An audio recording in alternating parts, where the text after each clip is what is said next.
Hello বন্ধুরা, তোমাদের সবাইকে জানাই শুভ সকাল। আর তোমরা কেমন আছো? আশা করি তোমরা ভালো আছো, আর আমিও ভালো আছি। সকালে উঠে পড়েছি, কাজ কাম সেরে, বাসি কাজ সেরে, তারপরে চা খেলাম। চা খাওয়ার পরে এই দেখো রুটি নিয়ে বসেছি। এই রুটিটা এনেছিলাম খাওয়ার জন্য, কিন্তু রুটিটা নষ্ট হয়ে গেছে, খেতে পারলাম না।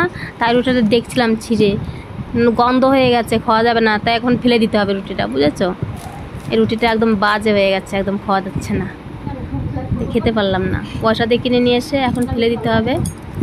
তো সেটাই বলছিলাম অঙ্কিতার কাছে। দেখো এ বাবা, গন্ধ বেরোচ্ছে, গন্ধ বেরোচ্ছে। আর অঙ্কিতা দুটো শাড়ির ভাঁজ ভাঙলো, তার শাড়ির ভিতরে যে কাগজগুলো থাকে সেই কাগজগুলো আবার ভাঁজ করে গুছিয়ে রেখে দিল। আর দেখো আমার ছেলে এখনও ঘুমোচ্ছে, কত বেলা হয়ে গেছে, 9:30 বাজে, এখনও ঘুমোচ্ছে। কারণ কি রাত জেগে কাজ করেছে ও, তাই সকালবেলা বাড়ি এসছে, 6টার সময় বাড়ি এসছে, এসে তারপরে শুয়েছে, আর উঠছে না, ঘুমোচ্ছে। তো এখন আবার বাজার চলে এসছে আমার। দেখি বাজার থেকে কি কি নিয়ে আসলো। মাংস নিয়ে এসছে, আর ওদিকে নিয়ে এসছে আলু, এদিকে নিয়ে এসছে এটা লেবু নিয়ে এসছে, আর জলপাই, আর আদা রসুন পেঁয়াজ সব কিছুই আছে। এগুলো ভিতরে, ব্যাগের ভিতরে আলু আছে। এই আজকের বাজার।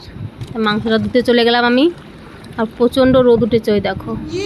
আর এই দেখো জলের মধ্যে মুখ চোবাচ্ছি, গামলাতে করে জল নিয়েছি, জলের মধ্যে মুখ চোবাচ্ছি। কারণ কি, রান্না করতে গেলাম যখন, তখন আমার মুখে লঙ্কা লেগে গেছিলো। লঙ্কার হাতটা ভুল করে আমি মুখ মুছতে গিয়ে ডলে ফেলেছি মুখে, আর নাক আর মুখ জ্বালা করছিল। ওর জন্য আমি জলের ভিতরে গামলিতে করে জল নিয়ে বরফ দিয়ে সেই জলের ভিতরে মুখটা বারে বারে ভেজাচ্ছিলাম, বেশ আরাম লাগছিল। তো আমি স্নান করে এসে ভাত দিয়ে দিলাম, ভাত খাচ্ছে।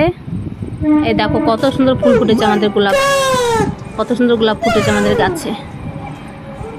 আর বিছানার চাদরগুলো নেড়ে দিচ্ছিলাম, কেচে রেখেছি।